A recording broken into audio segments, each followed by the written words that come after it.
Coming up on this week's show, were Nintendo planning the Switch back in 2006? Pac-Man joins the Mile High Club. And we go inside Bullfrog with Alex Trowers.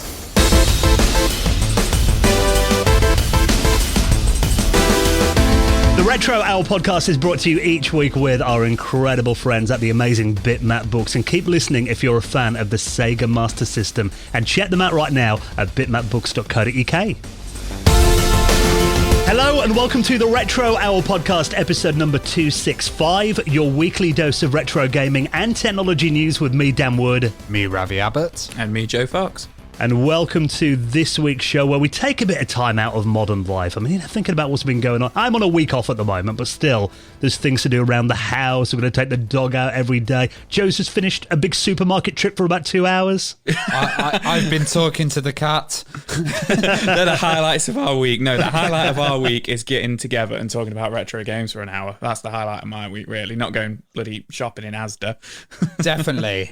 Reminiscing about those days when all you had to worry about in life was which game you're going to rent from Blockbuster this weekend. That's what this show is about. And of course, we take you behind the scenes of those games that you grew up playing as well, with a special guest on each week's show. Now, today, we're going to be talking about a legendary British gaming company. We're going to be going inside Bullfrog. Yes, we're talking to Alex Trowers from Bullfrog. And, you know, Alex was involved in a lot of really big games. And we're talking like Powermonger, Syndicate, Populous, and Magic Carpet. Magic Carpet was really a changing point in gaming, wasn't it? It was where they had that kind of 3D voxel landscape and you flew through it. I've got loads of memories with Magic Carpet. I remember my brother putting the demo on a Magic Carpet and calling me like to come upstairs to come and see this game, because it was like, it's in 3D and we're flying around, and it was just like amazing. We had the demo of it, so we had to pick the game up. But he also worked on games like Theme Park and Theme Hospital as well, which is really cool. Yeah, and Syndicate, which, you know, I'm a real big fan of Syndicate. Absolutely amazing game. And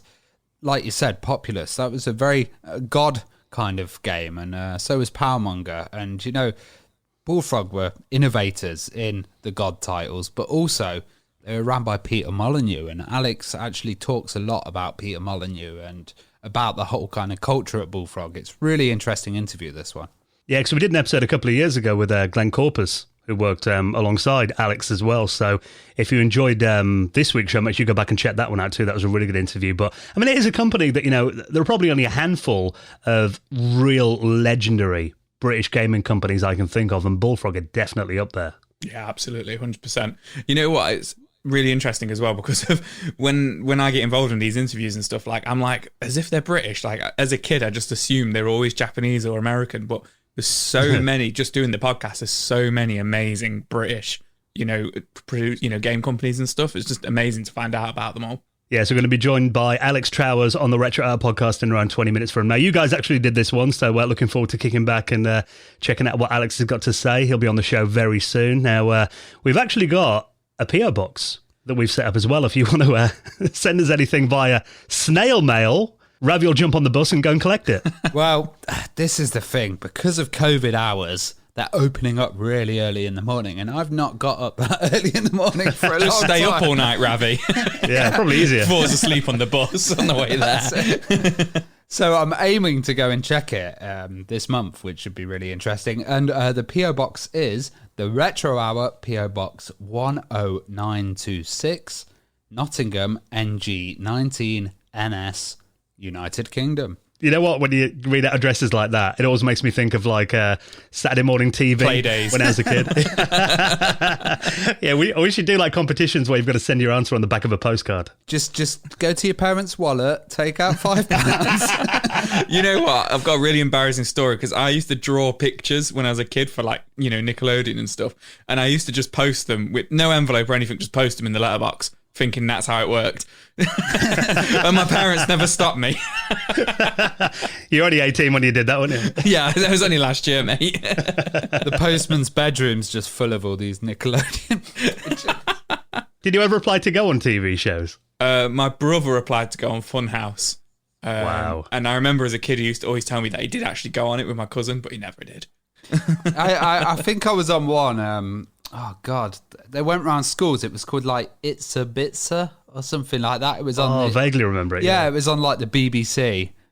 in the really early days, and they used to have all these. I think it was like they'd bring this mad device, and they'd be like, "Oh, it's a bit." So I've got very distant memories of it, and yeah, don't try and look through and find tapes. I applied to go on. Well, Nightmare didn't go on any of that. Yeah. And do you remember Finders Keepers with Neil Buchanan? Yeah. Where you said trash the house and have to find things in the rooms. I was about to say, is that the one where I vaguely remember kids pulling all the drawers out of like wardrobes and stuff like that? It made newspaper headlines because they'd like, there was a bit Room Raiders, wasn't it? Where you go and like wreck all the rooms, and they were like, kids are just going to go to houses and trash them. And it's like, they know the difference. Well, you say that. Me and my brother used to play it around the house. So maybe and then play clean up afterwards. Just in your mum's bedroom, just like, yes, we did. So unfortunately, never got on that. But we've now got our own PO box. If you want to send us things, what kind of stuff are people going to send us? Like what arcade cabinets, massive 14 CRTs for Ravi to carry back please on the don't bus? send anything big, but just anything you find interesting. Yeah, and the reason we've kind of opened it is because we're trademarked now. So we had to open it to get a trademark registered. So we've got it. So we're like, why not put it out to the listeners? Yeah, so if you want to send us any interesting items, that's the address for Ravi to collect it. So we're going to be joined by Alex very soon. Before that, of course, we update you on what's been happening in the world of retro gaming over the last 7 days. Let's start with a story about the Nintendo DS. Now, you might be thinking, not all that retro, but actually came out in 2006. Yeah, we're definitely getting there. No, the DS Lite came out in 2006. Right, the original DS was, I want to say 2004, could be 2005. People screaming at me right now. But yeah, I mean, that's 2005, still, 2006, sorry, still 15 years ago. But yeah, this is really interesting. So Beta64 shared this on Twitter, that essentially Lost Nintendo History, the team there, have hacked the DS Lite. I'm not too sure, the article doesn't say what they did to it, but they've hacked it. But they found unused data in there, that there was an ability to essentially put the DS onto your TV. So, you could play DS games on your TV, essentially like the Switch. Absolutely no explanation to why, it was there or why it wasn't used or anything like that. But it just kind of begs to think the question of, when Nintendo thinking of this, thinking of this technology and stuff like that, thinking about this all the way back, because they would have been making the DS Lite in 2005, I imagine, to come out in 2006. But yeah. It's interesting. They seem to have made a little custom board. Mm. And this board... you need to flash the custom hardware onto your DS, yes. And then that will enable the TV out, and then you can go from the DS into the board and then out. Like, I think, can you use external controllers with the DS? Like, I don't think you Not can. that I know of, I don't think you can. In the picture, they've got like a Switch controller, haven't they, there? A Pro controller, but I don't think you can do that. Because I'm just thinking, like, maybe there's a whole third-party market that used to do this. It's kind of just now been destroyed.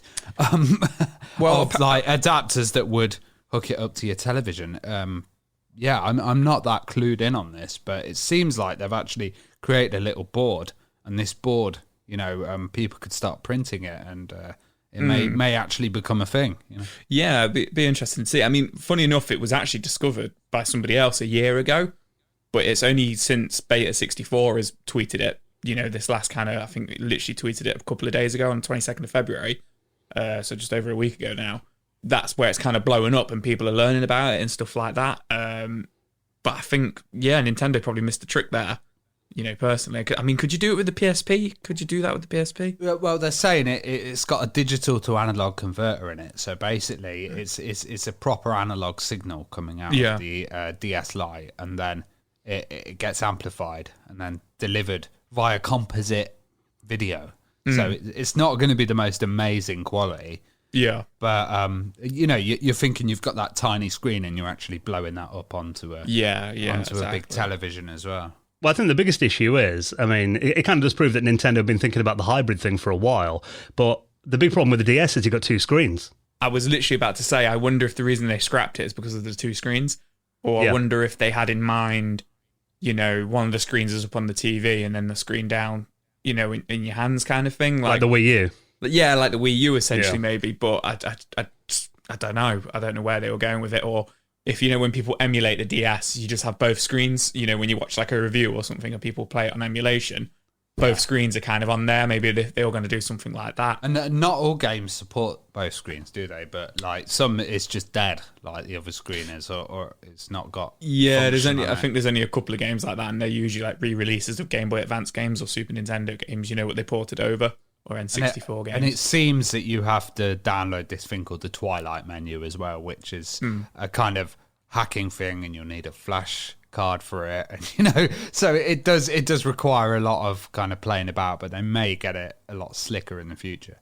Yeah. I do like hearing about, like hidden features inside systems that, weren't actually used at the time. I remember hearing about the fact that there was an FM radio built into, I think it was the iPhone 3G that was just there on the board and they never used it. Yeah, so. Oh wow, I had an iPhone 3G. Yeah, it was never enabled. Yeah, it was in there. The radios are interesting because there was this like, these Sony Walkman digital players for like FLAC and stuff like that, and higher quality, high resolution audio players. And sometimes the radios aren't enabled because there's different laws in different areas.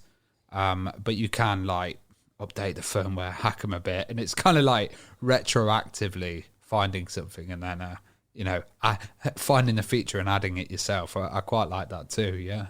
Well, I guess if the companies have gone to the effort of actually designing it, I guess it's probably more expensive to actually redesign it and take that feature off the board than just disable it.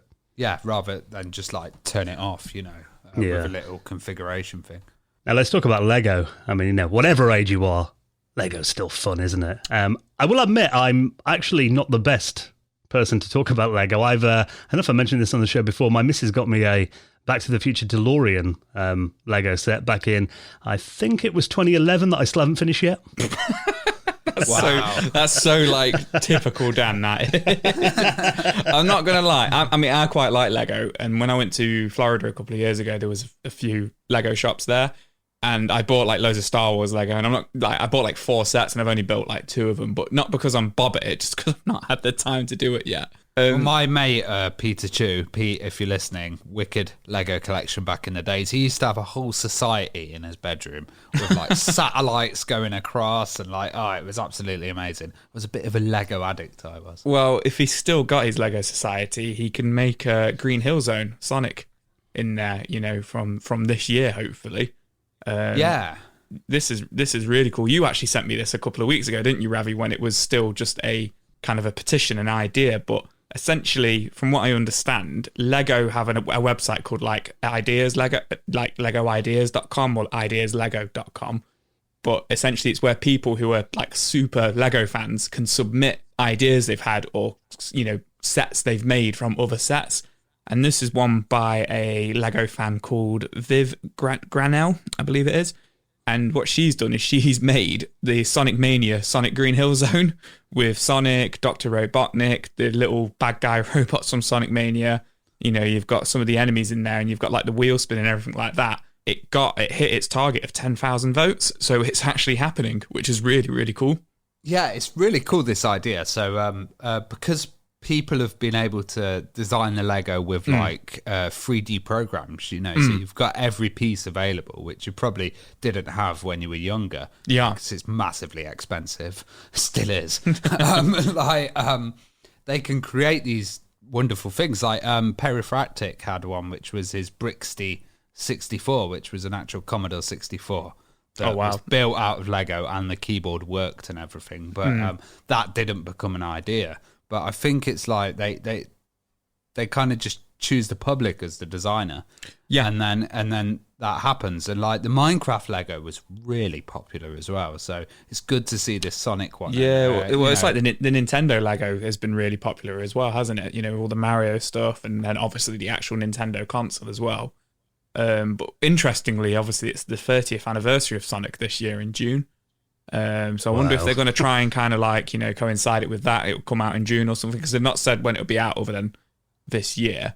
But it's I find it interesting that this is kind of, it was this Sonic set, people can vote for, and then they're like, it's the 30th anniversary of Sonic. Like, it fits in a little bit too nicely. But my only issue with it, as you said, Ravi, it's always so flipping expensive. It's so cool, but it's like, They're always like £150 for these like big sets, aren't they? Yeah, like I know some people that are into vintage Lego collecting. Oh gosh, yeah. They have like the old ones from the 80s, and those full kits go for thousands. You know, it's absolutely mad. Yeah, maybe Dan can use his DeLorean and go back and get us a few sets.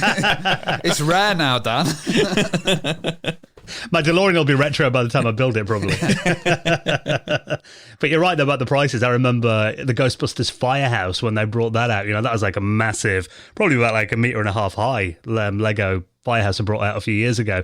And I think I've got a feeling that was like about 300 or 400 quid over here. It was like really expensive. The Death Star one that I always see is like 500 quid or something. It's just crazy. You know, I wanted the Nintendo one, and I think that was like 180 quid or something. Like something mad like that. I could be wrong, but... Go for Mega Blocks. Mega Blocks.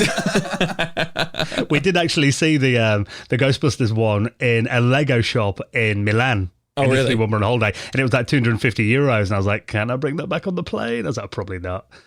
So yeah, didn't get it. Then again, the amount of time it took me to build that DeLorean, I wouldn't fancy my chances. Let's get into a bit of PC gaming. I mean, you know, back in the day when 3D became the norm, there was one series of graphics cards that, of course, everyone wanted back then. That was the 3DFX Voodoo range. Now, it turns out there was, if I'm not mistaken, the last one in the range, the Voodoo 5 6000, that was meant to be kind of the top end of the 3DFX Voodoo range, that didn't actually get released in the end because it was around that time I think Nvidia took over them, and it didn't get released. But now a fan has actually made his own Voodoo 5 6000. Yeah, he's actually reversed engineered it, and it's an exact copy, and this is totally mental. I heard This Week in Retro, Neil was talking about this, and he seems to be a really big Voodoo fan. Like, I was into those graphics cards, but you're right, when the other people entered the market, suddenly Voodoo was kind of priced out. Now, these cards do get extremely hot, and as you can see, they've got like 4 huge fans and heat sinks on there. It's quite a beast, isn't it? So is this all original parts then, or is this kind of modern parts? Oh, it's all modern parts, but it's all based on the old one, so... with new components, a new PCB reversed engineered. Now, I don't know if the company still exists, because this is kind of like you're releasing a project that was a bit of a concept, and you're putting it out there as a kind of working piece of hardware. Yeah, it's quite interesting to see reverse engineering of things. You know, maybe one day we'll see a reversed engineered M2 or like if people can get all the details. I wonder how he got them, and you can see that this card actually requires a Molex connector as well. So it's one of these ones where you'd have to plug in some extra power as well, which was kind of standard in graphics cards now, but back then it really wasn't done that much. Yeah, it's got 16 times. It's actually quite a lot of power on here. Looking at it, 128 megabytes of RAM, which for the 90s, I mean, God, graphics cards back then. I think mine was like my first PC had like a 4 megabyte graphics card or something in it. Yeah, if you're running like Windows 98, then you really don't need all this power. But this is like it's like the Ferrari, isn't it? It's like the real high end one, and I guess these PC gamers and real Voodoo fans really wanted this for a long time. So I don't know. Do you think he's going to be selling it on, or he's just going to make a one-off? Or well, like you said, I mean, you know, the assets of 3DFX were sold to Nvidia, so I guess they own all the trademarks and everything now. So whether he needs, I'd imagine, to sell them, you're going to need permission from them. I mean, I guess the most sensible thing to do will probably be to just kind of open source it and people can build their own. You know, I imagine NVIDIA would probably turn a blind eye to that, but I imagine if he was selling them commercially, you would need a license to use the trademarks at least. Because it's saying, you know, it's the exact performance. It's got the same BIOS and the same drivers as well. So maybe there'd be a few issues with BIOS and stuff like that. But it does look interesting. And these PCI cards... were really quite nice. I do like the fact that people are kind of taking on projects for things that never got released back in the day. Like I saw on, that Amiga 1200 CD-ROM drive. That CD 1200. There's like a group of guys in Australia who are kind of, wanting to make their own version of that and putting it out there as well. And like you said, I mean, there are people in the Jaguar community who are making things that were, rumored in magazines back in the day that never got released. So it would be cool if more of these kind of things came out. I mean, like you said, the 3DO M2. That would be amazing if, a group got together and actually maybe a crowdfunding kind of thing, to finally get these bits of technology that we all drooled over back in the day that never made it to market finally out there. I guess it's getting as much documentation, information, and someone who's a complete expert in this. Maybe if they could get someone who was actually involved in the project at the time, they may be able to do stuff like that. Yeah. Well, speaking of reverse engineering, it doesn't always go to plan. Story here about Grand Theft Auto. Take-Two have DMCA take down the reverse engineered GTA source code. Yeah, so this is absolutely amazing. This is GTA 3, and they've reversed engineered this, and also Vice City. And they're all kind of based on the same code base. What they've done is they've gone through and they've generated tons of code based on analysing the original code, but also they've taken all the assets out of the game. So, you've got the road images, you've got the music, you've got everything that's kind of owned by Take-Two. So Take-Two would obviously want to take this down, but the great thing about this is it's spawned a lot of projects. So there's the Wii U version now, which has been created of GTA 3, which is called Re-GTA 3, and that's based on this code as well. So that's actually getting done at the moment, and it's pretty mad to see GTA 3, like kind of classic title, coming to the Wii U. But also, there was a release for the Switch. Now, the Switch version, Modern Vintage Gamer did a video on, and actually, they've managed to port San Andreas. So what they've done is they've used this code base, but they've put the San Andreas assets in there. And that's now kind of available for homebrewed versions.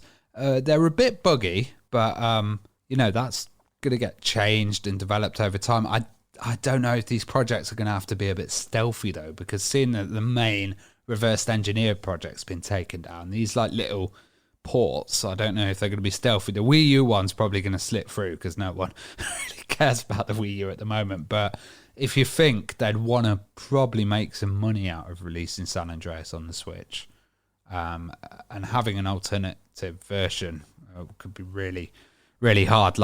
Recently there was a whole scene of modding online mods for GTA, and someone did one for GTA 5, and they really, really they got pursued in court and kind of taken down by Take-Two as well, which I don't know. It kind of seems a bit unfair because there's been titles like Multi Theft Auto, San Andreas, multiplayer that pioneered GTA Online, and now that they've bothered to do it themselves, they start kind of attacking the modders and the groups, which I don't know. It doesn't really seem in GTA ethics to me. It kind of had that Doom philosophy when you very first started, which was like mod everything, go mad. But now it's like mod what we tell you to mod on Steam, or I think with this kind of thing, it's very much, there's obviously a fine line with trademarks and copyright. And I know there is, if you cover a song, if you do a cover version of a song, that's generally all right. But if you sample the original song, then it's not. So I guess it depends kind of how much, if they've made a game that's based on it and actually done their own code from scratch, I imagine that's more likely to legally be allowed than actually taking source code from the original game. And then I know there is rules in certain countries where copyright owners are required to protect their IPs, otherwise they lose them. Yeah, also I just missed out that they'd also ported San Andreas to the Vita as well, which was really interesting. What do you think, these games now, I mean, we can't be far off the 20th anniversary. Yeah. Of those, I mean, when did GTA 3 come out? Was that 2001? I think, I just remember it was XP Service Pack 2 when GTA 3 was out. And talking of those voodoo cards, if you ran GTA on one of them, it would have been absolutely amazing. GTA 3 came out on the 22nd of October 2001. Right. So it's coming up to 20 years. Well, that makes me think that maybe the reason they're taking down these projects is, they're planning on doing something themselves. Maybe like actually doing HD remasters, which, would obviously, I imagine, would earn them a lot of money. I have a Switch. Is there like a GTA pack on the Switch with all of them? If they did GTA 3, Vice City and San Andreas, that could be huge. Yeah, I imagine how many of them would sell. Yeah. So that to me is like, it makes sense that if you owned the Grand Theft Auto franchise, and obviously that is the biggest franchise, not only in gaming, but probably in entertainment as well, isn't it? The amount of copies that game what I think the problem is? I think the problem is that it's on consoles. If it was on PC, it would have been left alone and they would have just left the modders to do it and kind of play with it. Because that's what they do. Like there's a whole community of replacing the assets with photorealistic stuff, updating it. There's even a modding community for Red Dead Redemption. But yeah, I think because it's getting ported onto other consoles and stuff, it starts to affect their market. Well, you just watch. I bet there's going to be 20th anniversary releases coming out. It's got to happen. The GTA triple pack for the Switch.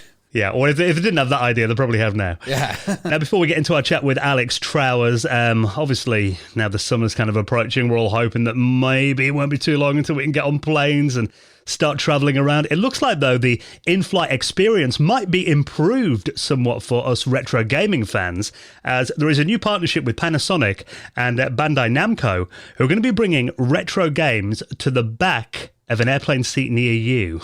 Now, this caught my eye because when I went to Japan, I can't remember who I flew with there, but I definitely flew back with like Air Japan. You could play Pac-Man on the plane there and back, but it was amongst like a compilation of like really bad, I can only describe it as like homebrew DVD games, like DVD menu games. And this Pac-Man game played terribly. Like you had to play it with like a TV remote. So I'd much rather play it like a proper arcade port version of it brought to you by Namco Bandai. But yeah, this is interesting because, like I say, it's been done before, but hopefully they're going to do it. They're going to do it properly this time. I'll tell you what, I was on a Virgin flight coming back from America, and one of them big double decker planes. And, there was this thing where you could just message anyone in any seat. Yeah. It was so creepy. It was like, you're fit. like where's that come from? Well, interesting you say that. I was playing Pac-Man against my wife, like when we were going out to Japan. But what's cool about this is they're saying, they're bringing like a whole library of games, but they've kept that under wraps. So far, they've just said, Pac-Man, Dig Dug, and Battle City. And Gallagher as well, apparently. Is it Gallagher as well? But yeah, apparently there's going to be like a whole library of games. So, they've not said anything about like, the controller or anything like that, but that would be really cool if you got like a little arcade stick or like a USB SNES controller or something to play them with. Well, Sega also have a history of gaming on planes, don't they, Joe? Oh yeah, they do. I was like, do they? They do. Tell me more. They do, because it was me who told you earlier on. Yeah. Is it it's the Sega Megajet, isn't it? Sega Megajet, yeah. In the early 90s was essentially a portable Genesis, wasn't it? Which you could plug into the TV screens, in the back of the headrests and stuff on Japanese airlines in like 92, 93, which is kind of where the Nomad came from as well. So. It's interesting that it's coming full circle. Like, I know 90s fashion is in quite a lot at the moment, the young'uns, but just seems to be like 90s gaming. Do you think it's going to be like, that show Clarissa, where you can change your clothes on it and just, it's like a real 90s computer on the plane? That'd be amazing. You'd probably just go on the plane just for that on the trip. I just want a round the road trip and then just land back at home just to play some games. What I would love to see is, they say it's Bandai Namco, I'd love it to see if they'd like do a partnership with like, Ryanair. So when you go into Magaluf, you're playing a bit of Gallagher on the back of the plane, going on a stag do or something. I'm just reading this mad little line, which is a retro gamer stated in 2006 July that the majority of megajets are owned by private collectors came from a shipment that was hijacked by Indonesian sea pirates. Brilliant. Which is wow. If you buy in a Sega Mega Chat on eBay and you see that it's listed in Indonesia, it's like the selling They're proper area. They're proper pirates, aren't they? Sea pirates. Yeah. The original pirates. Yeah. Crazy. That's crazy, man. I do think it's amazing, though, that it just kind of proves how mainstream retro gaming is becoming now. The fact that it's going to be kind of bundled into in-flight entertainment systems. I mean, again, like you said, it depends what the controller is going to be like. I've got a feeling that the fact that these are kind of touch screens on the back of a seat, it's probably going to be like an on-screen kind of touchscreen joystick, Either that I imagine. or, the little headphone jack on the side of like your armrest and it's just got the up and down on it. I'm playing Pac-Man, but I can only go up and down. Do you think it's going to be the equivalent of kicking the seat, though? Like hammering Pac-Man really hard with your finger, God. and then the guy in front going like, "Stop bloody playing!" Yeah, when you died, you smash the back of his seat in frustration. Yeah, that could cause some arguments, I imagine. So, yeah, very cool. Keep retro gaming out there, It's nice to see it getting into new places, and fingers crossed we'll be on a plane again before long. Now, before we get into our chat with Alex Trowers, just time to give a massive thank you to our amazing friends at Bitmap Books, who, of course, bring you the Retro Hour podcast each and every week. And if you're a fan of the Sega Master System, now you and I actually, Joe, both own a copy of this brilliant book. This is Sega Master System, a visual compendium. Yeah, man, you actually got me this for Christmas a couple of years ago, and I found myself always picking this game up in the games room. It's really, really awesome. It's got over 420 pages of just different, all the artwork from all different games. There's over 150 different games here as well. And what I really like is just the little articles, just a couple of paragraphs, nothing crazy, nothing like 7 pages about Alex the Kid or anything like that. It is literally just like 2 pages on it. And it's just a real easy, just pick up and read. I'm not a smart guy. It's got lots of nice big pictures, and it also comes with a really, really cool, it comes with 3D glasses as well. So actually some of the pictures are in 3D, which is really cool, which actually you can hear there as well. So, and it's like a hologram, isn't it? Yeah, it's like a hologram cover, and, you get the old Sega school 3D. style. Yeah, proper old school style, and, it's the red and blue Sega, proper Sega glasses as well, which is really awesome. So if you're a fan of the Master System, I mean, it covers the most iconic games on the system. Alex Kidd, Fantasy Zone Shinobi, Fantasy Star as well. Around 200 games covered. Like you said, the focus is their visuals. And it gives you little sound bites and anecdotes and memories as well. And really, it's just a celebration of that incredible platform. I mean, weirdly, I haven't got a Master System in my collection. That is a real oversight. I can play them on my Mega Drive, but I think I do need to add one to my collection now. Have you got one? I've got the Master System 1, the black and red one, the wide one. Oh, that's the best one. It doesn't fit in my games cabinet, because it's really wide. So it's in a drawer, which is kind of disappointing. So I should probably pick up a Master System 2, because that one's obviously a bit smaller. Yeah, and then you get Alex Kidd built into that, don't you? Yeah, you do. Is that very cool? Yeah, that was an amazing machine. So if you're a fan of it, there are a load of contributions as well from experts on the scene and journalists and people that were involved in the games. And so many games included. If you're a fan of the Sega Master System, you need to check out a visual compendium, and you can get it by heading to our sponsor's website, bitmapbooks.co.uk. And thank you to our very good friends at Bitmap Books. Now, of course, we have a Patreon running at the moment. We actually just did our latest episode of our patrons' exclusive podcast, the Retro Hour After Hours, where at the weekend we took a little trip back to the year 1999. That was a giggle. Oh yeah, got so many memories of just bad fashion. We ended up cool talking movies. about Greb culture and Tony Hawk's, didn't we? yeah. But also gaming as well, because there was so many good games there. It was unbelievable. You think the amount of FPSs that came out, but also the amount of groundbreaking titles. It was a real change in time, and of course, The Matrix. And a load of great games out in that year. We're talking about the Dreamcast, we're talking about the upcoming PlayStation 2, reliving the terror that was the Millennium Bug all over again, and hearing about, Ravi's days as a skater boy. That was quite amusing. If you want to hear more about that, you can check out our exclusive Patrons podcast by backing us on Patreon, and a few other perks as well. You get the normal show early most weeks as well. You get it ad-free. Really, though, you're just doing it to show your support to this podcast and ensure that we can continue doing it week in, week out. I mean, we have said that over the last couple of weeks, that really having Patreon saved this show. Because I was thinking before, actually, because we used to record it in a studio that wasn't ours. We could just get in there, out of hours during the week. And there was always a concern that one day we might not be allowed in there, how we're going to do the show. And obviously that happened when lockdown came in. But thanks to our patrons, we invested in kit. We've converted our bedrooms at home, our spare rooms into studios, and we can do the show no matter what's going on in our life now, or wherever we are. And it is, you know, if it's helped with flexibility as well, because if Yeah. you think about it, we had to go to the studio at set times, and we had to do it when we can, and you know, Dan would sneak us in the back and it would be like now we've got any time that we can kind of do it. And we used to do it on a Wednesday night from like 8 till midnight, didn't we?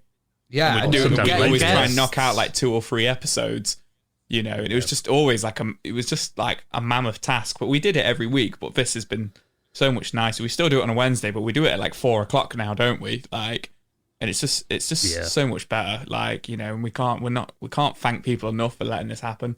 And it's kept me sane as well. It's the fun that I have in the week, other than talking with the cat. You know, he doesn't reply much, so.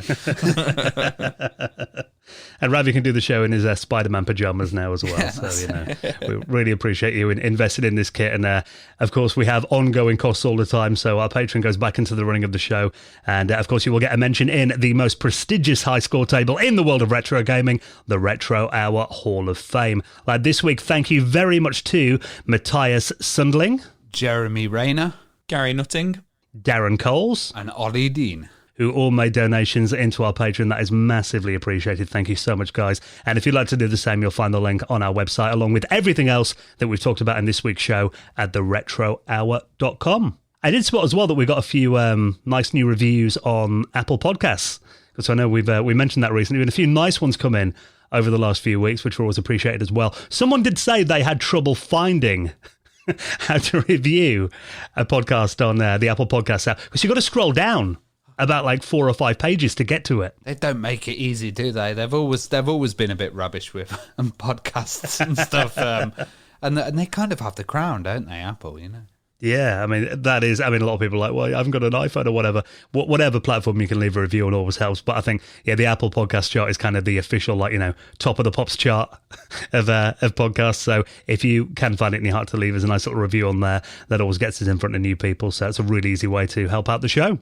Right then, we'll have more news for you next Friday. And now we're going to take you inside Bullfrog, games like Syndicate, Powermonger, Populous, Magic Carpet, and lots more as well, with this week's special guest, Alex Trowers, next on the Retro Hour podcast.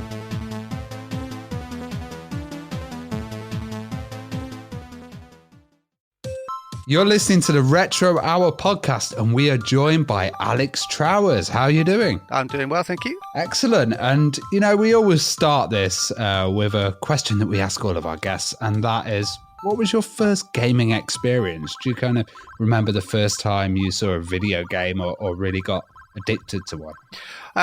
So I think my uncle had a BBC, and I think we used to get him to fire stuff on that. But the one that really sticks with me is, and I can't even remember who it was. I think it was a cousin or somebody. They had a Spectrum, and we played, I think it was Pterodactyl 4D on it, and Jumping Jack as well. And so those were probably the two first video games that I ever actually played. And I can remember thinking, hey, this is really, really cool, because you get that kind of that sort of disconnect of I press these things here and that thing on the screen moves, and that was really, really exciting to us. You were a big Dungeons and Dragons fan, and with many developers, do you think computing owes a lot to Dungeons and Dragons? I think there's a lot of crossover, and certainly the role-playing game genre would not exist were it not for Dungeons and Dragons, and I mean both pen and paper and video. I mean, I can remember, we got into Dungeons and Dragons in, I think it was about 78, 79, so it hadn't long been out. And we were living in Guildford at the time, and I was like 7 or 8. And there was a game shop in town, and it was a model shop, but they also sold all sorts of board games. And my dad was a big gamer. He's probably the single biggest reason why I'm into gaming at all. And every weekend or every other weekend, we would go to this shop and we'd pick out a new game that we were all going to play and come back and play it. And one day he'd gone in there and he was like, I've tried most of these things. And the guy behind the counter was like, well, this has just come out. This is new, Dungeons and Dragons. You should try that. And so he picked up the basic set, the old red box, and he brought it back. And he said to me and my brother, right, go do the washing up. and then in half an hour I'll have read the rules and we'll be ready to play. And we came back half an hour later, and he's like, well, yes. Come back next week. Yeah, exactly. And I think so. That was on the Friday, and I think by the Sunday we'd actually rolled up some characters and maybe had a bit of a go. But it was such a paradigm shift in anything we'd ever experienced, to the point that eventually we kind of became D&D evangelists. Yeah. So Dad, who was a teacher, and he was big into his drama and everything. So he was always the GM, and he would always do, whenever he read us Lord of the Rings, he would do all the voices, and so he loved being the dungeon master. Right, this was practically his calling. So he would prepare a couple of adventures, and he would just keep them in the car. Literally in the car with the books. And when we'd go around people's houses, somehow he would manage to steer the conversation into D&D, and then he'd get the people interested, and then be like, well, I've got it in the car, we could just have a quick game if you wanted. And then so me and my brother would be kind of essentially their guides. Like, we would have our characters and we'd show them how the mechanics worked and everything, and then we'd all start just playing D&D at random people's houses. And there was always it's very easy to see now, but there was that moment when you know that you had them. And that's when these people who'd never experienced anything like this before, it's when they change from my elf opens that door to I open that door, and then the other guy's going, no, if you touch that door after what happened last time, then I'm gonna tackle you to the ground, and they really, really, really got into it. And it was just great traveling around converting people. And so he was kind of like a D&D pusher. Absolutely. Getting that, first one's free. Every now and again we'd get messages back from these people saying, I've just bought the box set. He was like a traveling D&D salesman, and he didn't even know. Did he get any commission at all? No, I've spoken to Ian Livingston about this before in the past, and I think I'm owed something, or at least Dad is, definitely. We certainly did our part in our tiny circle. But yeah. Well, what was your first computer, and how did you kind of get into programming then? So my first computer, like many things, you should never send your parents out to get you a thing. When you're a kid, never send your parents out to get you a thing, because they will get you the wrong thing.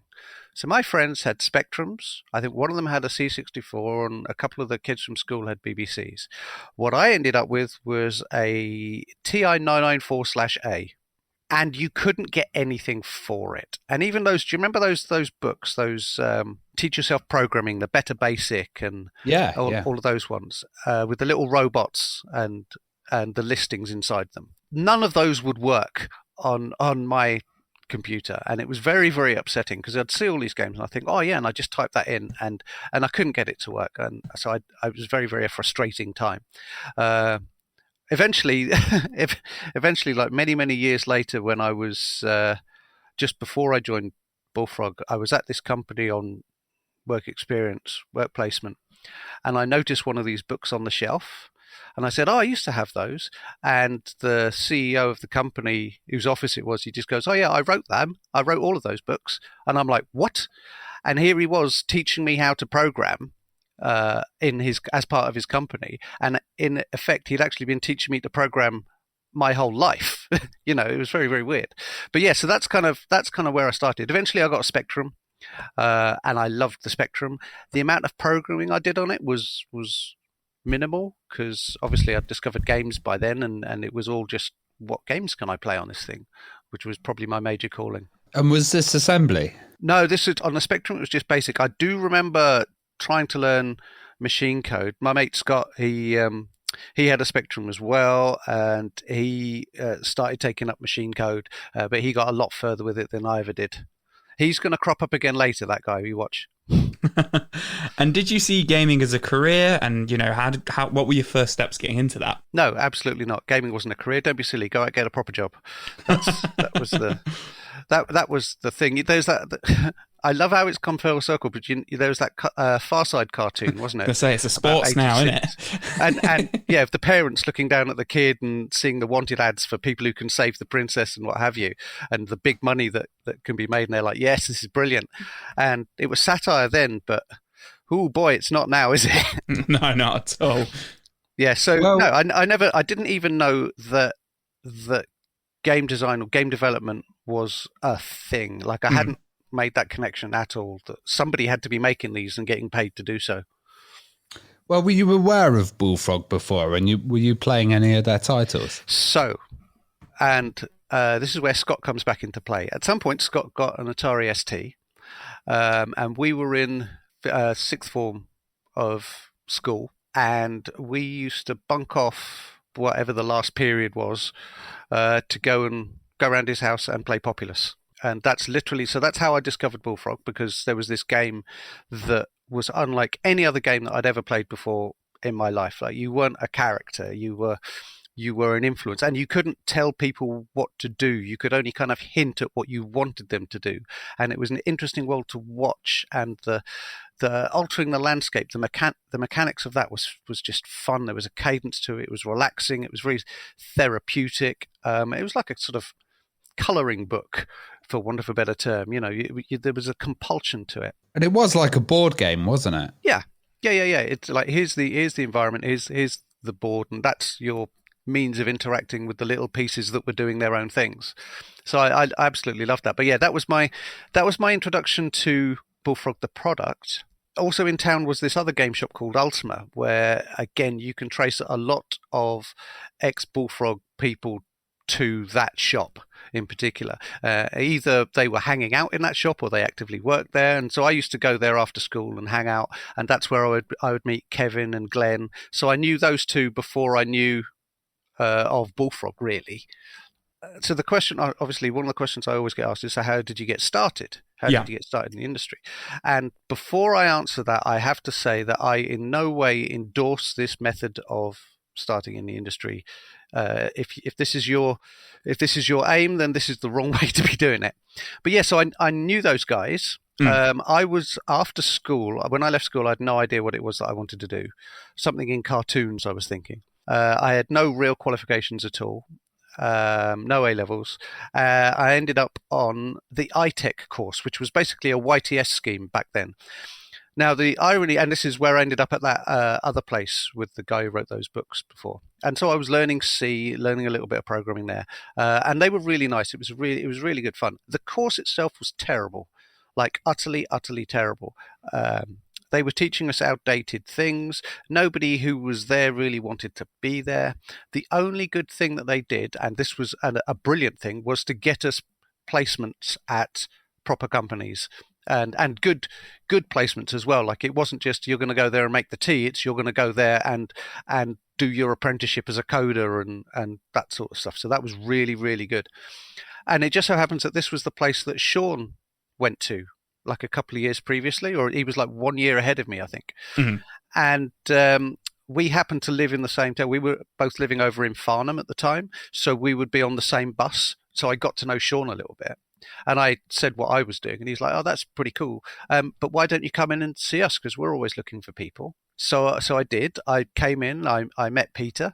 We were chatting, and he was saying, so what do you want to do? Do you like games? I love games. I used to play this. I used to play Populous. I think it's brilliant. And he was getting quite excited, and he said, "Okay, yes. So when could you start?" And I said, "Well, give me like 2 weeks to square it with the other guys, because they'd been really good to me and I don't want to mess them around." And he goes, "Oh, cool. That sounds really good." So I left there.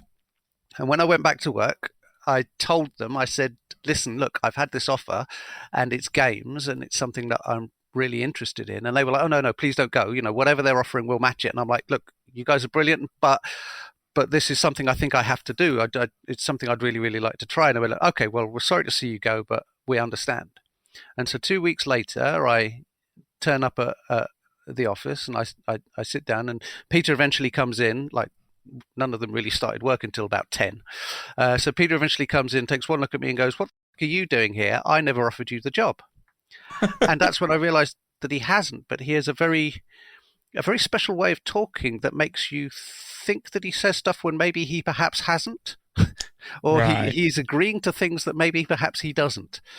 So I kind of walked out of there in a daze, having packed in my other job, and I went round the corner to this board game shop. It was called Alien Encounters, and I went in there and I said to the owner, I said, "Look, I think I've made a terrible mistake." And he was like, "Don't worry about it. I've got just the thing." Reached up on the shelf, pulled down a box copy of Talisman, and we sat down and we played Talisman all day. Oh God, Talisman's such a good game. I was addicted to that back in the days. You've just given me a big wave of nostalgia there. But then, you know, obviously, so I had to go home at some point and explain to my dad that I'd just made this god awful mistake. And he was like, "Well, you've got to go back. You've got to go back and get your job back. You know, what else are you going to do? You've got to go and do that." And I was like, "No. This is something that I want to do. I reckon I could make a living at this." And so essentially what happened was I went on the dole for like 6 months.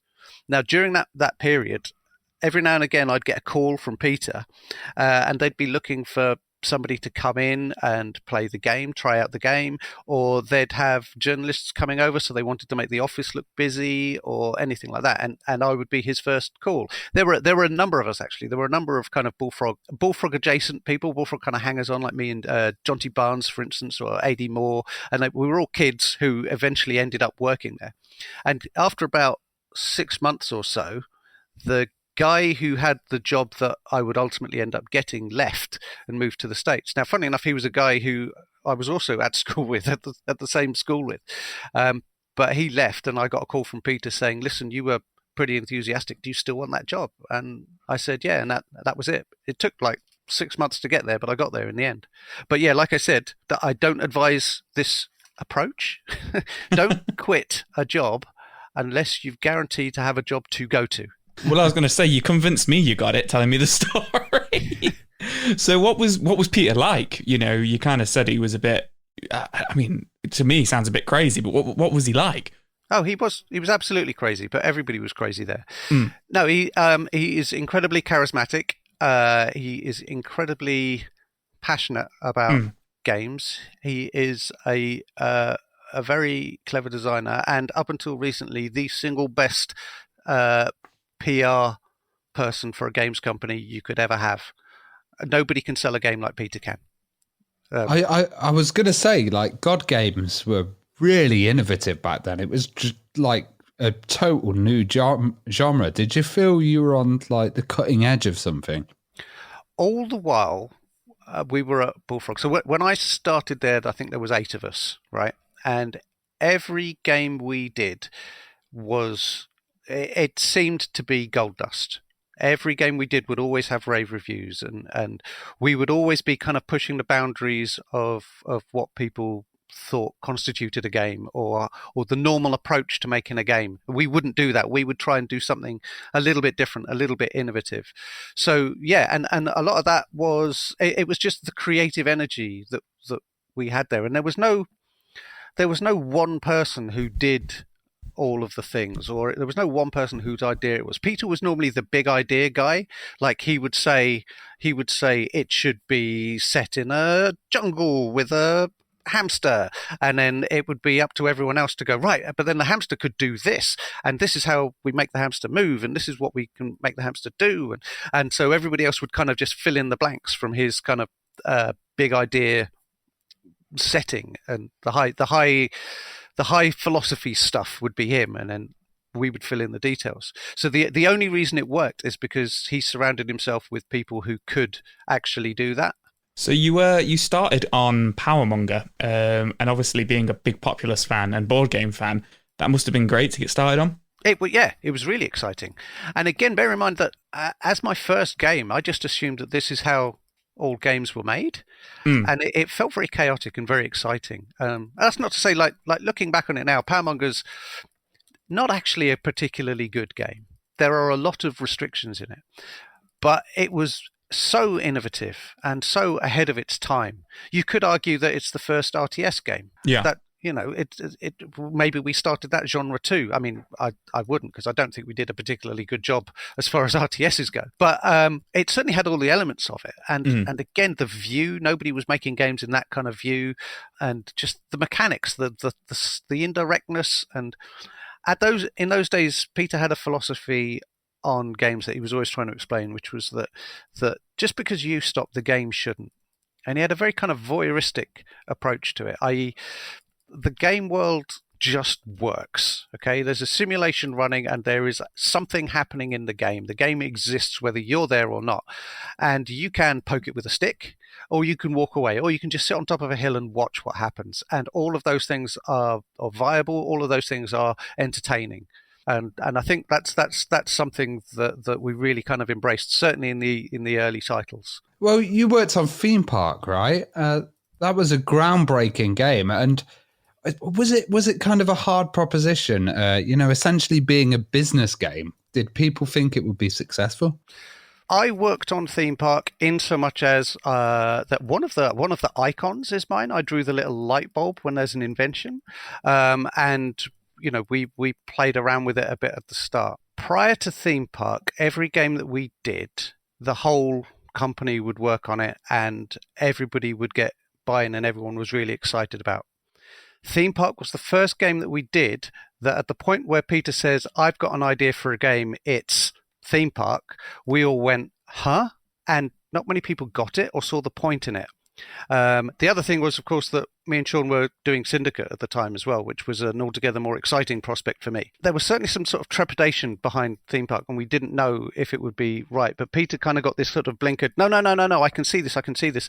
And most of us couldn't. But I'm happy to say that he was proved 100% right by the end of it, So I didn't do that much on Theme Park because, like I said, we were finishing off Syndicate, and I think that we were beginning to move on to Magic Carpet, or Populous Village as it was called at the start, which was basically Glenn making a 3D engine and trying to recreate Populous again in 3D. So with Theme Park, it was originally going to include a multiplayer mode. Do you know why that was dropped? I don't know what else you would do. I don't know what you would do in it. There's a finite amount of space, so you could compete for the terrain. There was multiplayer in so much as we would all be... by the time we did Theme Hospital had a multiplayer component in so much as you could get it to save your scores onto a central server. And all compete that way, but that was about it. So the same is true of Theme Park. I don't think again, as a departure from all the games that went before it, I don't think we were ever building it as a multiplayer game first. I was going to say, I played a lot of Theme Park, and when I read that question, then I was just a little bit like, I can't imagine how that would have worked at all. I don't know, but also equally, I wouldn't put it past Peter. I'm sure there's something there that you could absolutely do. And having played the likes of, Transport Tycoon, stuff like that, multiplayer, they're amazing. So yeah, maybe like trying to bankrupt the other theme park or steal their resources or something might work. These days, like you could quite easily do a co-op theme park, and that would be awesome too. What did they want to improve in Populous 2 then, and what were the big changes? So Populous 2 did several things differently to the first. The first thing it did was we lost the restriction of only one unit on a tile at any one time, which was quite exciting. We could now have multiple people on a tile. We went to town with the effects. Like we went up from, 8 effects in the first one to about 40 odd in the second, which in hindsight was a terrible mistake, because there was just too much stuff.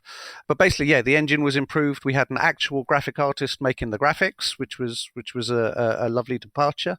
But other than that, like the functionality was broadly the same. We did also then experiment more with the ideas of combinations of effects. So certain effects would work really well with certain other effects, to varying degrees of success.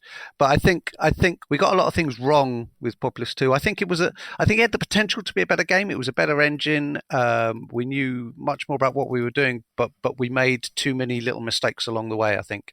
And the chief of which was overwhelming the player with godly effects to do. So let's talk about Syndicate. Syndicate was an amazing title.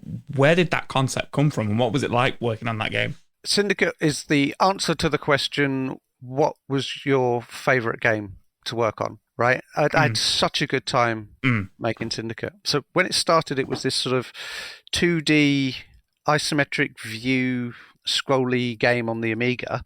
Yeah. But when we pivoted to... When we made the decision, look, this is going to be our first PC title, then it became the 3D isometric, which in and of itself was a big undertaking. Like the amount of very, very bespoke code that Sean and Glenn had to write to even get this thing feasible was just ridiculous. I can remember the first meeting we had when we were talking about it, and it was in Pizza Hut in Guildford. And it was literally back of a napkin stuff, like people were writing stuff down on the back of the napkin. And that's certainly where the Persuadertron came out, the idea of having these crowds of people, like the idea that we were going to simulate a city and have people running around the city doing their own thing. That was a given almost from the start. Because again, like I said, it fitted with our ethos of the world just keeps going no matter what, and we knew we'd have to do some kind of traffic thing, and there were lots of plans for actually, so like in Powermonger, where the individual units do have a house, they live at this house and they have a job, so they go and tend the fields, or they go and look after sheep, or they go fishing. We were going to do all of that and expand all of that out into a city. Ultimately, we never ended up doing that, but it certainly we gave the impression that the city was fully functional and alive. Then we just started talking about all the cool different weapons we could have, and like Paul, who's the art director, the lead artist at the time, he had a big thing for Blade Runner, so a lot of the aesthetic was all down to Sid Mead's stuff, and the idea that I mean, it's hard to tell looking at a screenshot, but the idea is that the whole thing takes place at night, but the ground is all kind of yellow because of the street lights, but then when you look up the buildings, they're all black and in the darkness of the night, and then we would have all these billboards and the flying airship and hover cars and what have you.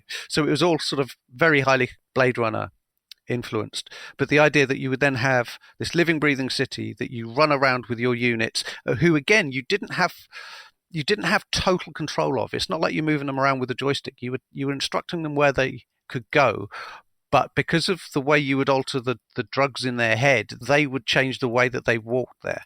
And again, that system was never fully realized. Like it was pretty basic in the end, because we had to make it simple enough for people to understand. But it still plays quite a heavy part in the game. And there are lots and lots of tactics to do with how you would set your people up for certain engagements, especially multiplayer again. And that's still very kind of board gamey and Dungeons and Dragons, having a team of 4 that you then kind of go out with and do different things. Regarding the level design, how tricky was it dealing with like the multiple levels that you had and all the walkways and kind of, making the AI so that it could actually go around these things and have a decent path? So to start with, all of the tools that we'd built were on the Amiga, and so I would have to build the environments on the Amiga, and then I could bring them into the PC and actually start building the missions there. So and also all of the environments were made out of 4x4 by, I think they were 8 blocks high chunks, and I could only edit a 4x4 by 8 chunk at any one time, so I was having to kind of piece together all these different things. So it was quite a lengthy process to construct the cities themselves. Then I had to populate the cities. That was relatively simple in terms of the people, but in terms of placing all the things like the windows that you could shoot out, or the lampposts, or the cars driving around, that was quite cumbersome. And then the AI, the navigation thing, was an immense challenge, and Sean did a bang-up job, because this predates A-Star really being a thing in the industry or anything. So there were all sorts of different solutions, because in Populous, I believe the way, and in Powermonger, I believe the way the AI would work was the little guy would walk along until he hit something he couldn't get past, i.e. the water. Then he would turn left, and he would walk along and basically stick out his right arm and try and wall hug left to get around things. And that didn't work in Syndicate because of the topography, like you say, all the different walkways. So we ended up we would mark the beginnings and ends of walkways. Anywhere that went up a ramp into a walkway would have a little invisible node placed at the bottom of it saying, look, from here you can get to this other piece, and from here. So we kind of built out a sort of navigation tree like that ultimately, but it took us a long while to get there, and that was one of the absolute major challenges. Funnily enough, one of the other challenges was processing where you'd actually clicked, and for the longest time you would have to click where you wanted them to go, but at the very ground level. So if you wanted them to go up onto a walkway, you were clicking somewhere beneath the walkway by an arbitrary amount, and that was absolutely horrific. So, but when we got the proper accurate clicking in, that was an absolute godsend. It was also like at the start of the game as well. It was also you had controlled eight guys. You had a squad of 8 men, not 4. But only me and Sean could actually play that. So we ended up having to pare that down. So the free roaming and the full exploration of the map was, unseen at that level before. How did you fit it all in? The hardest part was getting it to run at any kind of frame rate. And for that, we were doing very clever things about how we would update the screen and the bits that we would draw and the bits that we couldn't redraw. Because the other thing was, as well as the move to PC, this was one of the first PC games to do it in their nominal high-res mode. Most people were doing it in kind of MCGA, the 256 color modes, but that was quite low res, whereas this one, Syndicate's actually made in 16 colors.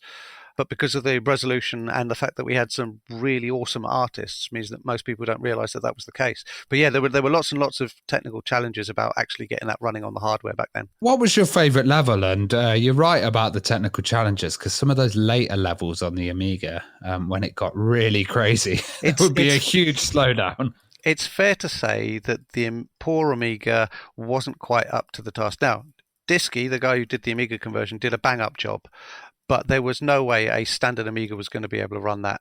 I think it works fine on an A1200, but on an A500, you were always going to be on a hiding to nothing. They just didn't have the power of the PC. As for my favourite level, I can't remember the name of it, but there was one where you were trying to assassinate a guy on the steps of the town hall, just because that always got a really good reaction from people, because it was one of the best illustrations of how we would make the population feel alive, because they're all kind of standing around in a big ring, but as soon as he gets shot or as soon as somebody gets out a gun, they all scream and run away. And I think that was a lovely moment.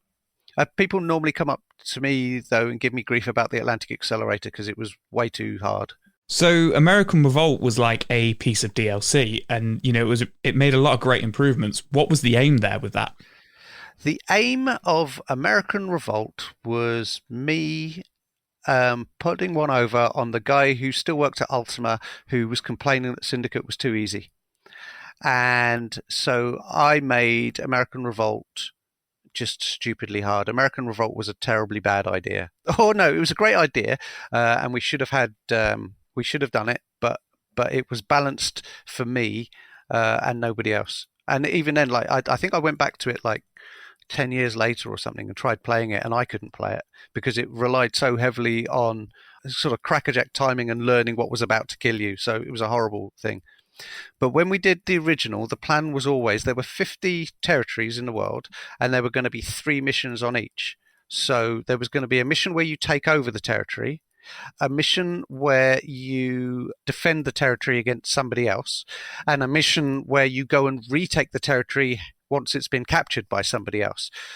But that was too many missions, and we realized pretty soon that we weren't going to be able to do all of those, so we ended up paring it down to just 1 mission per territory. So American Revolt was going to be let's have another go at putting more missions into these places. What was there a plan for a Syndicate 2? And I know Syndicate Wars came later, and you're not the biggest fan of it. To be honest, I'm not either, just because of all the 3D and the camera angles and stuff.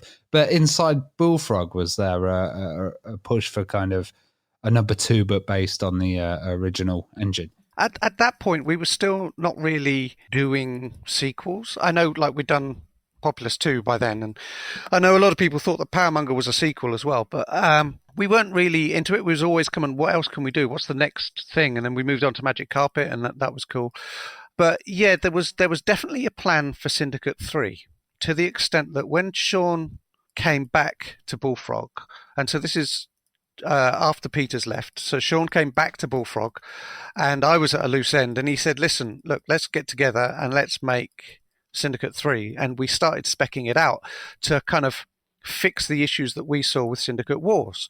To be honest with you, the only stuff that I didn't like in Syndicate Wars, I didn't particularly like the low-res nature compared to the first one, but it had to be done like that to get the polygon stuff in, which was okay. But it was just that as it was built as a PlayStation title, or with that in mind, the whole thing had to be played on a joypad, which meant that it was no longer about moving my individual guys and navigating the city as a squad because like the way I used to play it was I would have one guy out front, two guys who would go from cover to cover with the miniguns, and then one guy at the back with either the Gauss gun or the laser, like bringing up the rear as a support guy. And I loved that kind of formation aspect of it, and add the cadence of just instructing individual units to do that. And the move to joypad meant you couldn't do that, so they had to basically just move around in group mode the whole time. So it felt more like just an arcade game to me. So that's why I didn't like it as much. Yeah, I love the storyline and stuff. I thought, like, you know, the bombs in there and like the Church of Epoch and stuff like that was really, really good fun as well. So yeah, it had some really good elements, but for me, it was just a bit tough, wasn't it? With the camera angles and all the kind of playing with a gamepad, like you said. The storyline was all down to, at that point, we'd hired a guy called Sean Masterson, and he used to be the editor of White Dwarf, and he's what we would call nowadays a narrative designer. Like, all he cares about is the big story, which is why, again, the briefings in the original Syndicate, and in fact all text in Bullfrog games prior to Magic Carpet, were written by me. And the briefings there was almost a game in the briefings as well. Like in the original Syndicate, you'd buy one level of briefing and it would be a paragraph telling you what you had to do. Then you could buy extra information which might tell you where to do it. And then you could buy even more information which would be, and here's some hints about how you might achieve that. In Syndicate Wars, what you got was like a mini novella with each mission. It would be paragraphs and paragraphs of text and wonderful exposition and all of this stuff that nobody actually cared about because they just wanted to know who's the guy I'm supposed to shoot. And you didn't find that out until you tabbed over 3 pages or something. So it was, for a lot of people in the office, I think it was far too wordy. Clever words, nice words, flowery words, but far too many of them. So you worked on Magic Carpet, you mentioned there, and I've got a lot of fun memories with it. I remember my brother showing it me when we first got a PlayStation, and it blew my mind. What was it like, showing off Magic Carpet? Did people's jaws hit the floor? Absolutely. Again, it was something nobody had seen this kind of thing before. The way I always liken it is by then we were developing a bit of a reputation. Like, again, everything we kind of tried worked out to some extent. Like the games would always be critically very, very well received indeed. While the bitmaps were cooler, I think we were quirkier, and people liked our stuff. And we had I think a wider variety to our games. There were a bunch of people making flight sims, like the Simis guys and the people who did like Terracide and stuff like that. And I think they thought they were safe. And so when they got wind of this thing that we were doing and started seeing the images coming out of this free roaming landscape and you flying around on it, I think they started getting scared as well. And we loved that. We loved the idea that, no genre was safe from us. We will make a game in any genre, and we will make it fun, and we will make it more interesting than anything you, a specialist in that genre, could possibly do. So that was really, really exciting. And I do remember taking a PC down to Future in Bath because I was going to demo Magic Carpet. Me being one of the only people that Peter would actually let talk to the press because he didn't trust anyone to do it with the correct amount of passion and enthusiasm. So I went down there with Kathy Campos, our PR lady at the time, and we had to bring our own machine because, this was a Pentium 90 and nobody had those and it needed that much power to run. So yeah, we had to bring our own machine, set it all up, and she was like, make it run really fast. And I'm like, yeah, you have absolutely no idea how computers work, do you? But yeah, when we showed it to the magazine, and they were gobsmacked because, again, they hadn't seen anything like this before. For years, we were kind of playing around with like voxel engines and stuff on the Amiga, but they were in these tiny little windows and stuff. How important was level design kind of being placed on top of that engine and making it fun and interesting? Very. That's your interface to the user, and you can have the best tech in the world, or you can have the flashiest graphics or anything like that, but if they put together a shonky level, you're in a lot of trouble. So for the longest time, again, it was just me building the levels. Like, I built all the levels in Powermonger. The levels in Populous don't really count because they were just some random numbers in a text file. But yeah, the crafting the Syndicate missions, crafting the Magic Carpet missions, that was me and Sean Masterson, and I think then Barry Mead came on as well. And they were crafted. But I think the problem that existed in those days as well was that building the engine was only half of the battle. And it's easy saying, and then you just build some levels for it. But somebody had to make the level editor as well. So the amount of work that went into actually producing one of these levels, and there's no, third-party engines or anything like that in those days. So you had to do absolutely all of the work, and hardly any of it would carry over to the next project. You were always starting again from scratch. But yeah, I mean, essentially my first role was a level designer, and it's something I always loved doing. I loved creating the missions in that. So Magic Carpet obviously came out on quite a few systems, but it never made its way to the Amiga. Why was that? Because the Amiga can't do that many polygons, certainly not textures. I really didn't want to ask that question, but... It kind of answers itself. I do remember there were screenshots, though, at one point. There weren't. No. I'm not going to lie, Ravi wrote these questions, and I was embarrassed to ask that. Yeah. Okay. Yeah. Somebody we may have made up some screenshots and like dial it down to 16 colors or what have you. But no, there was never anything. There was never any real thought that the Amiga would be able to do any of this. And let me say, like, I loved the Amiga. Like, it's the thing that got me my break in the industry. I played some absolutely wonderful games on it for 4 or 5 years. But then PCs came out, or PCs started hitting their stride, and that was it. There was no looking back up from that point.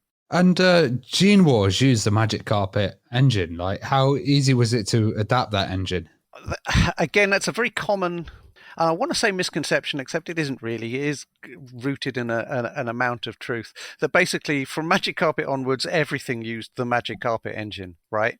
And that's not strictly true. Everything used kind of Glenn's polygonal thing, and everything was pretty much based on height fields, but each engine was bespoke. It would start with Glenn's Magic Carpet as a base, or whatever the latest iteration of it was as a base. But yeah, it would be different. So the landscape is very Magic Carpety, but everything else was more bespoke. In fact, it used a sprite engine similar to the one that we did in Populous 2 that would later be even further refined for Theme Hospital. But yeah, the landscape ended up being, the landscape started out as a hexagonal version of Populous, sort of landscape blocks and everything. But this kind of predates even Powermonger. The very first version of Gene Wars was actually a game called Biosphere that was done by a very good friend of mine, Richard Reed, and he'd sent it in to EA. No, sorry, I think he'd sent it into EA. They said they weren't interested, but the disc ended up on my desk, and Peter was like, "Can you take a look at this game and tell me if you think it's any good?" And I absolutely loved it. I said, "Look, this thing's brilliant.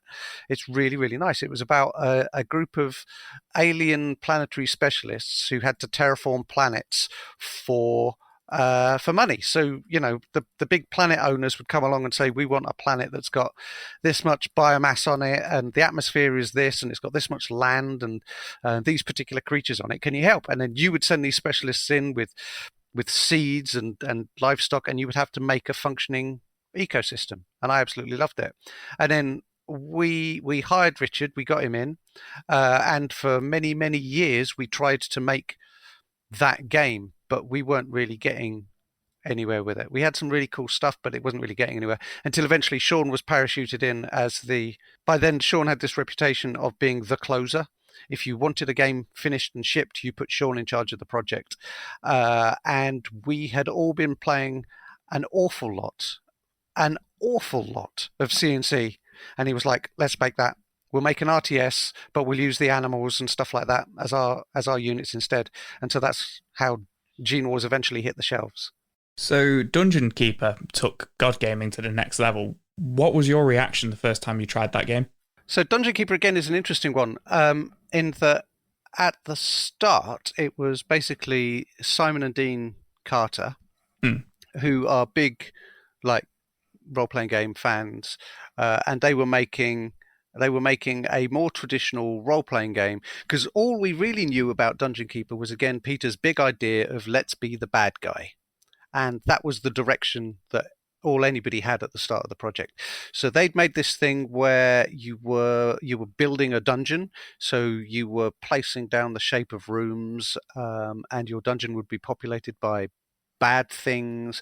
It was multiplayer. You would go and raid other people's dungeons, and the heroes would come in and start smashing your dungeon up. And it was very in-depth, and it was quite complex. And then Peter came back and said, no, this isn't working. This is too tricky. This is too complex. And he scrapped the whole lot and started again from scratch. And he wrote basically a 2D version of Dungeon Keeper, which is the one that we know today. I.e., all I'm doing is I'm tagging gold, and I'm tagging areas to dig out, that level of granularity, rather than the blueprint system that we had previously.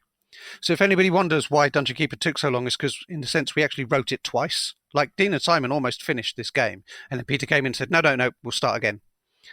But it worked. It worked again. I think he was justified, because, again, the final game was so well received, and I don't think it would have been had we stuck with what it was that we were trying to make.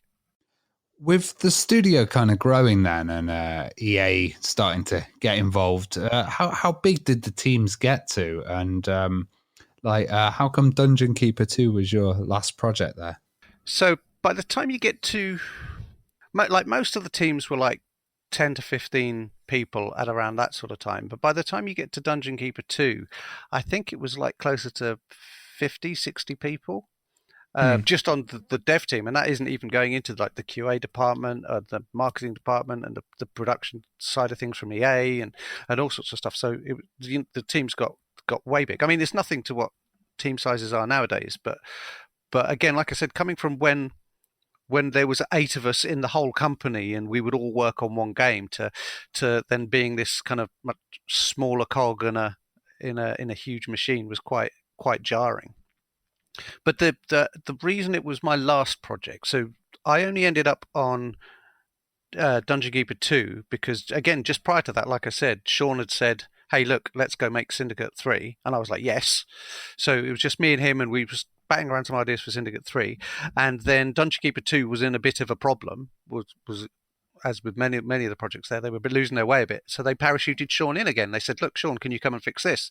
And he said, yeah, sure, Alex, come with me. And so that's how I ended up on the project. It wasn't something I particularly wanted to do. I enjoyed it, and I thought it was a good game. And I thought, again, we improved on so many things that I felt was missing in the original, or that were lacking, areas that were lacking in the original. Again, we shot ourselves in the foot with some of the decisions we made, but overall, I thought it was a better game. But by the end of it, or towards the end of it, I was just getting too frustrated with the decisions that were being made higher up. The company had become a lot more corporate, because now it was really, really EA, and they were getting involved a lot more. They were having to get involved a lot more because we were shooting ourselves in the foot, or we were being crazy and creative, but not actually producing anything worthwhile. And these guys were there to balance the books and ensure that we did actually ship something of a quality by when we said we were going to do so. And to be honest, we never did that. We would never ship stuff on time because we were just too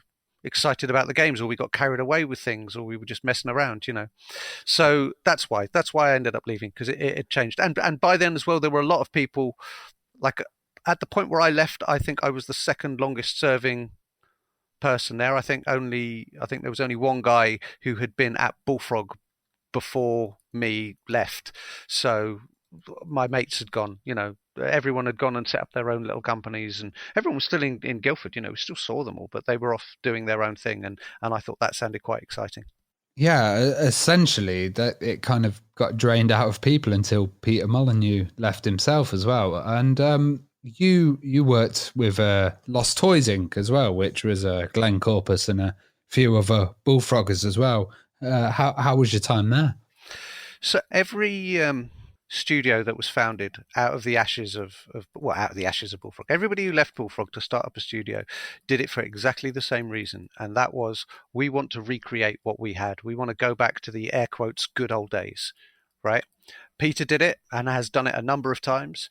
Disky and Finn and Guy and Gary, who went to do Muckyfoot, they did it for that exact reason. And Glenn, Darren, and Jez did exactly the same thing with Lost Toys. It's like, look, let's just try and get it back to how it was. We're going to have a small team. Everybody works on the same game. Everybody knows each other. Everybody knows everybody's names. And we're going to have a lot of fun making these interesting titles. So that was the appeal to me. And at the start of Lost Toys, it really was that. And in fact, right up to the end, it really was that. We had some lovely banter. I think by and large, everybody got on really, really well with each other. We had some amazingly talented people there, and not just ex-Bullfrog people or anything like that. We got some categorically the most talented programmers I have ever worked with there as well, and it was just really, really good fun. but then it's just the timing was bad because it was the great indie crash of the early 2000s where all of these companies just started going to the wall. Then that was the problem. That's why Lost Toys went down as well. We just kind of all got caught up in that, and some bad luck with trying to get publishers for the Stunt Car Racer game, which we thought the Stunt Car Racer game was going to be brilliant, and it was great fun, like really really good fun to play. Again, we'd got a really decent engine. It was great fun building the roller coaster tracks. The physics was really good. We have Jeff Crammond involved, who's an absolute legend. We thought this is going to be amazing, and how could we possibly fail? And the answer is yes, of course you can possibly fail if no publisher wants to pick you up. So, and amazingly, kind of that was going to be the last title, wasn't it? Before you guys ran out of cash. Amazingly, there's a fan remake at the moment of a Stunt Car Racer that's doing the rounds. Yeah, there's a guy on Twitter who every now and again he'll ping us saying, "Have you got the footage of the stuff that you used to have? Have you got any of the source code? Does it still compile? Can I have a look?" And we're like, I don't really know. No, I don't think any of those computers exist anymore, and we would never be able to get any of that up and running. Especially not like because at the point where the company went belly under, all of those assets were then put up for auction, and we're having to sell off these machines to cover the creditors and all sorts. So what happened to them, I've got absolutely no idea. But I don't think you'd ever be able to get any of it going. Yeah, again. There's one fan made one called Stunt Car Mania at the moment. It seems to be coming out. So maybe you could check that out and kind of see what they've done. I really enjoyed aspects of that game. But then there were, again, some decisions were being made that just seemed utterly, utterly crazy at the time and sort of outside our sphere of control. So, yeah. I'd love to do it again. I'd love to have another crack at that kind of thing, like physics-based racing game on roller coasters. I mean, come on, that's an easy sell, right? Totally, look at all the parkour stuff in GTA, right? And just chuck it in VR, and then you've got. Don't get me started on VR. Look, we're coming up on an hour here. It's not the retro 2 hours, is it? No. Right. Well, I think I'll end it there before we get too deep into other subjects. But it's just been fantastic talking with you, Alex, about Bullfrog, and it's such a legendary company. What are you up to nowadays? So at the moment, I'm working for Splash Damage. Over in Bromley on an unannounced project, which is quite exciting actually. They seem like a really nice bunch of guys. They seem to really know their onions, and it's nice to be sort of back in the big time. We were doing the indie thing for a while, but the indie thing is incredibly brutal, ridiculously hard, especially if you're trying to do it on mobile as well. So I'm enjoying my time at Splash Damage, not least of which because it's a regular paycheck, which is something that I haven't seen for the last 5 years. So yeah, it's very exciting for me. Excellent. Well, thanks for coming on. Thanks for having me.